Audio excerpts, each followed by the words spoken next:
नमस्कार, स्वागत है साहित्यिक झरोखा चैनल पर। हम कर रहे हैं जिंदगी नामा। ये उपन्यास किसका है? कृष्णा सोबती का उपन्यास है। आज हम इसके पात्रों के बारे में जानेंगे, जिसमें मुख्य पात्र और गौण पात्र दोनों के बारे में आज हम यहाँ चर्चा करेंगे। तो आइए देखते हैं। देखिए, इस उपन्यास के मुख्य पात्र अगर हम देखें तो उसमें सबसे पहले जो नाम आता है वो कौन है? शाहजी और शाहनी है।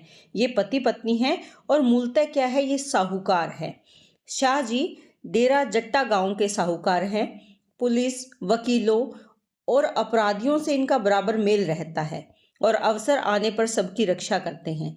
साहूकारी में कुछ ढील बरतते हैं और जमीनों के मालिकाना हक के सवाल पर अक्सर चुप्पी साधे रहते हैं। कहीं विद्रोह की आशंका होने पर उसे उचित ढील देकर स्थितियों पर नियंत्रण बनाकर रखते हैं। शाहजी के मन में राबिया को लेकर प्रेम स्फुरण भी होता है। तो ये किसके बारे में है? शाहजी के बारे में है। शाहनी की अगर बात करें तो उदार मना है, साहूकारनी है। काफी दिनों तक इनको संतान की प्राप्ति नहीं होती। बाबा फरीद के डेरे पर यह मन्नत मांगने जाती है। उसके बाद उनको पुत्र रतन की प्राप्ति होती है। तो आप ये ध्यान में रखें कि जो शाहनी है वो कैसी है? उदार मन की स्त्री हैं और साहूकार की पत्नी है, इसलिए क्या है? साहूकारनी है। संतान की प्राप्ति के लिए किसके डेरे पर जाती है? तो बाबा फरीद के डेरे पर ये जाती हैं। उनके बाद उनको क्या होता है? बेटा प्राप्त होता है या पुत्र रतन की प्राप्ति होती है। लाली शाह ये शाहजी का पुत्र है। लाली शाह शाहजी का इकलौता पुत्र है। उसे परंपरागत मदरसे में पढ़ाने के बजाय अंग्रेजी स्कूल में डाला जाता है। काशी शाह की अगर बात करें तो ये शाहजी के छोटे भाई हैं। काशी शाह संत स्वभाव के व्यक्ति हैं। वे साहूकारी को अपने लिए जंजाल मानते हैं। शाहजी उनको अक्सर चेताते रहते हैं कि उनका संत स्वभाव साहूकारी के लिए अच्छा नहीं है। काशी शाह आयुर्वेद के जानकार हैं और यदा कदा जनता की मुफ्त में अपनी विद्या का लाभ करवाते हैं, यानी मुफ्त में उनकी सेवा करते हैं। पंचायत या झगड़ा निपटारे में इनकी बात सर्वस्वीकृति होती है, यानी सर्वमान्य होती है। सब इसको सर्वसम्मति से मान लेते हैं।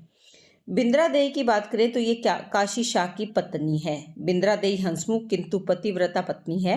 वह शाहनी के साथ मिलकर प्रेम पूर्वक हवेली का कार्य संचालन करती है। उनकी खटपट न होने से हवेली का वातावरण पूर्ण सहयोगी दिखाई पड़ता है।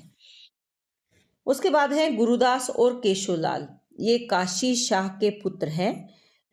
निक्की बेबे और लाला वड्डे एवं निक्की बेबे गांव के बुजुर्ग हैं, जिनको सारा गांव आदर देता है और वे भी सारे गांव को प्रेम करते हैं। लाला वड्डे गांव के बच्चों को रात में कथा सुनाते हैं, जिसके जरिए वे बच्चों को पंजाबी इतिहास और संस्कृति की शिक्षा देते हैं।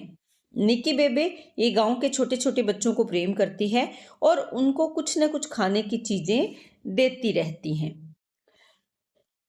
इसके बाद चनमल और भागमल हैं। ये लाला वड्डे के पुत्र हैं। निक्का ये चनमल का पुत्र है। चाची मेहरी शाहनी की सहायिका और हवेली की बुजुर्ग है। चाची मेहरी के पहले जो पति थे वो कौन है? दीदार सिंह। उनकी मृत्यु के बाद उसका गणपत शाह से दिल लग जाता है। वह उसके साथ भाग जाती है, किंतु मामला अदालत में जाता है। वहां वह गणपत शाह का पक्ष लेती है और उसके साथ रहने लगती है, किंतु इसकी कोई संतान नहीं होती। वह अपने देवर साहिब सिंह को बहुत स्नेह करती है। दीदार सिंह ये चाची मेहरी का पहला पति, गणपत शाह चाची मेहरी का दूसरा पति। साहिब सिंह दीदार सिंह का भाई और चाची मेहरी का देवर है। संतो ये साहिब सिंह की पत्नी है। बसंतो ये साहिब सिंह की बेटी है। मलकियत सिंह दीदार सिंह का बड़ा भाई है। कुदरत कौर ये मलकियत सिंह की पत्नी है। राबिया ये शाहजी पर आसक्त है, क्योंकि हमने शुरू में देखा कि शाहजी का जो मन है उसमें प्रेम का भाव संचारित होता है। किसके प्रति? राबिया के प्रति। फतेह ये राबिया की बहन है। फतेह आलिया की बड़ी पुत्री है। वह एक दिन गायब हो जाती है और शाह बंधुओं एवं आलिया को नदी किनारे शेरे के संग केली करती हुई पाई जाती है। उसके बाद उसका विवाह शेरे से कर दिया जाता है और दोनों प्रेम पूर्वक रहते हैं।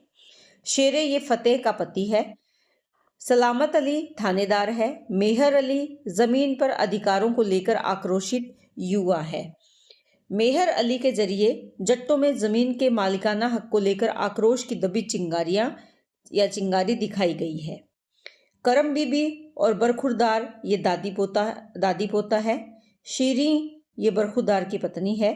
हवेली के सहायकों की अगर बात करें तो उसमें चन्ना है, नवाब खां करतारो है, माँ बीबी, मोहम्मदीन, दिलबाग, हुसैना नाइन, बाबो मिरासन, ये हवेली के सहायक हैं। अब बात करते हैं इसमें जो गौण पात्राएं हैं, उसमें मौलवी साहब है, चौधरी फतेह अली, सिकंदर बड़ैच, चौधरी मौलादाद, करमदीन, मौलवी कुर्बान अली, नजीब, जहादाद खां, साहिब खां, फौजी दोस्त, मौलादाद, रमज़ान नाई, करम इलाही, मया सिंह, गुरदीत सिंह, पटवारी ढोलकमल, लंबरदार, गुलजारी, बाली, दीवान, राधू, इल्मदीन, नजीबे, तारे शाह बरकती, तुफैल सिंह, मिठचंद, रूपचंद, ये जम्मू रियासत के सैनिक हैं। लाह बीबी, गंडा सिंह पेंशन प्राप्त फौजी हैं। लोड़े खां, कमाल, साइदित्ती, जमालो, सिकंदर, आलिया, ये क्या है, राबिया का बाप है। उपयुक्त पात्र प्रत्येक शाम की हवेली पर इकट्ठे होते हैं। शाम के समय में हवेली में एकत्रित होते हैं और देर रात तक गप्पे मारते हैं। लेकिन इसमें अगर देखें तो केवल खालिस गप ही नहीं होती, बल्कि इसके साथ साथ पंजाब की जो तत्कालीन स्थिति है, राजनीति, इतिहास और संस्कृति पर भी चर्चा की जाती है या होती है। बच्चे अगर देखें इसमें तो मिट्टी है, मेहरबान, चन्नी, छन्नी, निक्की, गोलू, मोहरे, सुथरे, चोखे, शानो, कालू, जगतार, दीपो और भोलू, ये इसमें बच्चे हैं जो इस उपन्यास में शामिल किए गए हैं। तो ये मुख्य पात्र और गौण पात्र हैं। इस उपन्यास में बहुत सारे पात्रों को शामिल किया गया है, जिससे कि तत्कालीन जो परिस्थितियां या जो स्थिति है उसको बहुत ही बखूबी तौर पर प्रदर्शित किया गया है, इस उपन्यास में संकलित किया गया है। तो उम्मीद करती हूँ कि ये पात्र आपको बहुत अच्छे से समझ में आए होंगे। इसी तरह चैनल से जुड़े रहें, लाइक करें, शेयर करें और सब्सक्राइब ज़रूर करें।